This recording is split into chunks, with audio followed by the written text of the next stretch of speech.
Everybody, it's me, Andrew. Get out into nature and tune in for yourself.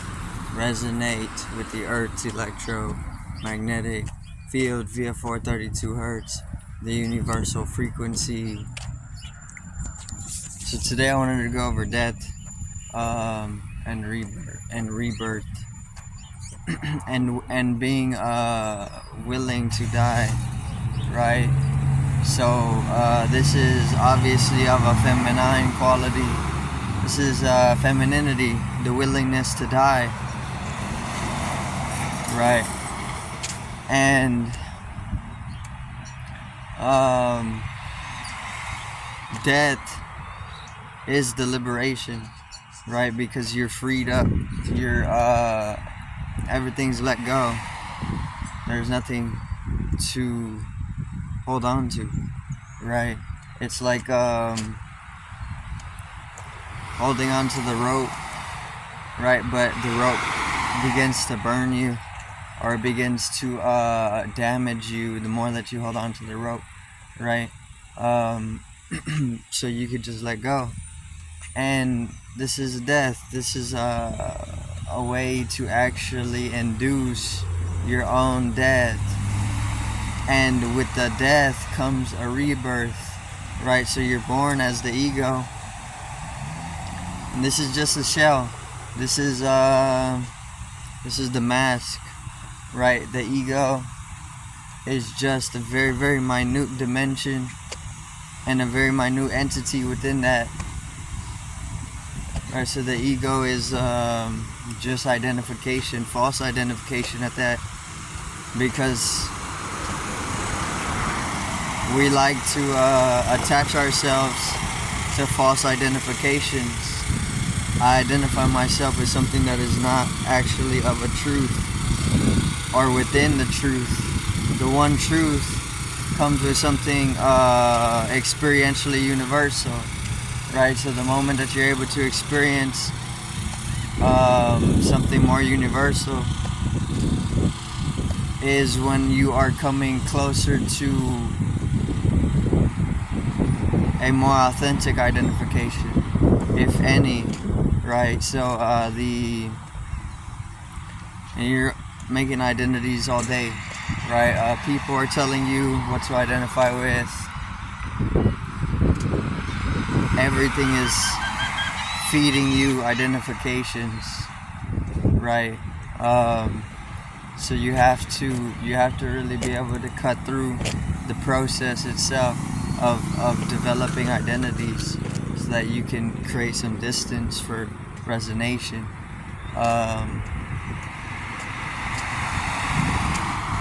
But the willingness to die is feminine, right? Feminine energy is very important because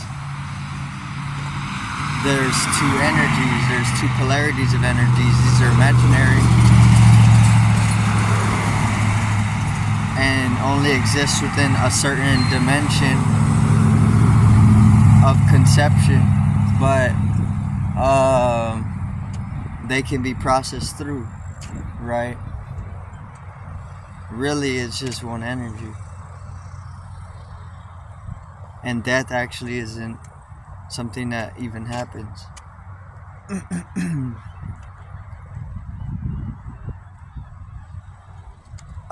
More so, death isn't actually an event. It's more, or even an interval. It's more so,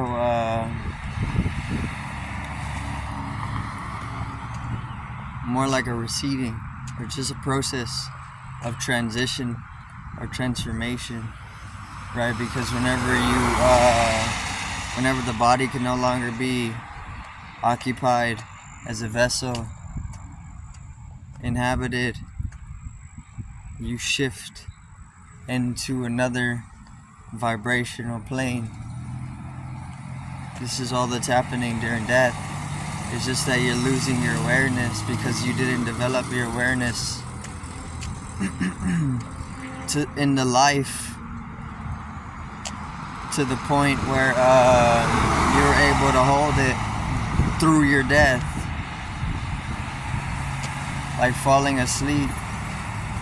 You can fall asleep with no awareness at all, and you miss everything. You just wake up in another life or in the morning, and you can hold your awareness, right? You can glitch into a lucid dream, or you can hold your awareness so that you can travel the astral realm or whatever realms, the ethereal realm. You can travel any one, but you have to have the awareness as you're going to sleep, right? So and then obviously this opens up more to you the moment that you hold your awareness. So it's the same thing with death. In the process of death, if you teach yourself, if you develop strong awareness within the tool, the instrument, you can be conscious of what comes in that process, right? Which is very important for being able to integrate yourself to another level of being, because really there's no death, because it just is a continuation, like your dreams.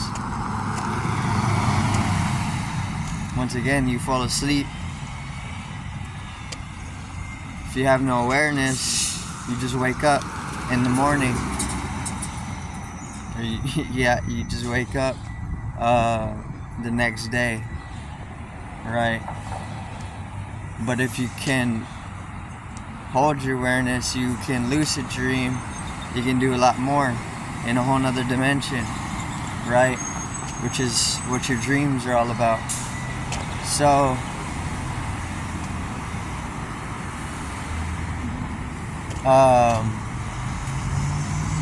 it goes up multiple levels during the actual process of death, right?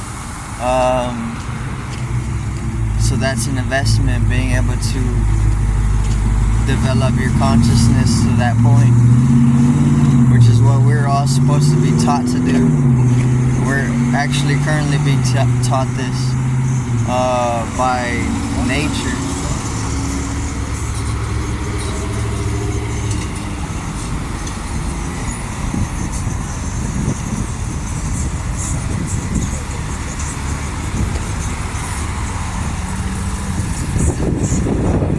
Nature is a machine for creating gods and goddesses, right? Any god or goddess is not limited to the physical boundaries and are transcend, because they can obviously go beyond death. This is what usually makes a god or a goddess, right? Anybody who's talking about being a god or a goddess right now is talking from experience, because they've had whatever type of experience, transcendental, mystical experience, and were able to induce their own death before it actually was able to occur in the body, right? Death is just another sign of sickness or of disease.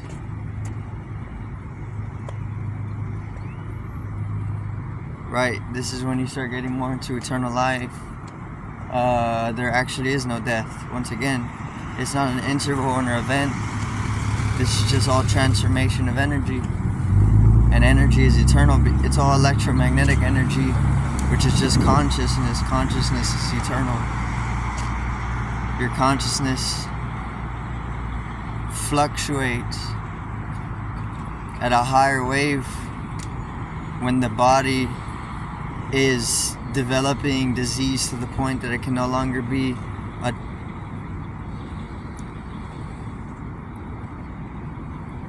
attached to by the consciousness, right? Death is a disease.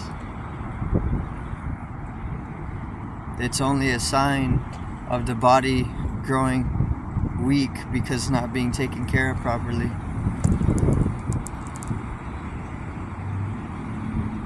Or there's weakness somewhere, right? The body dies off.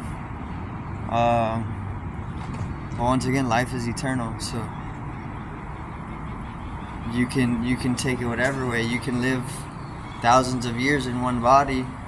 You can live thousands of years in multiple different bodies.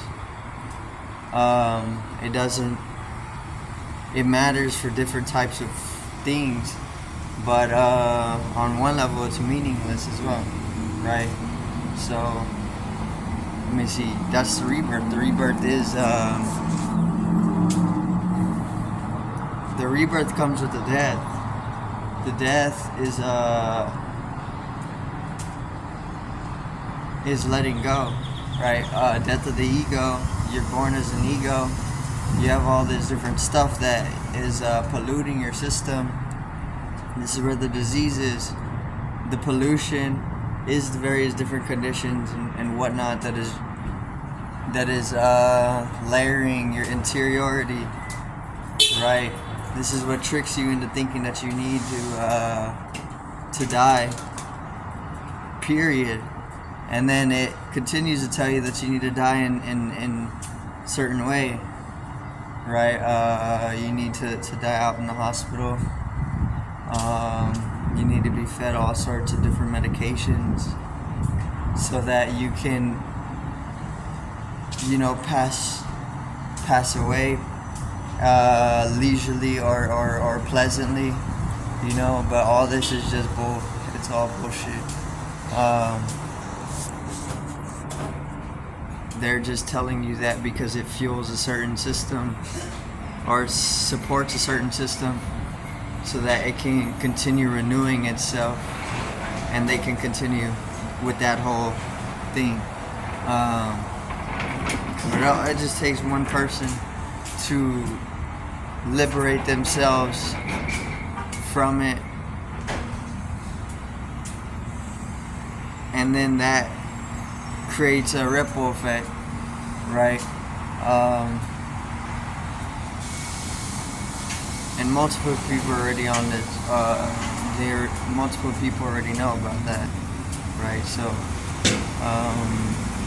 definitely transversing that change, right? And revolution in that too, because it's development or expansion of awareness. I do thank everybody for watching. Once again, peace out, one love, have a great morning.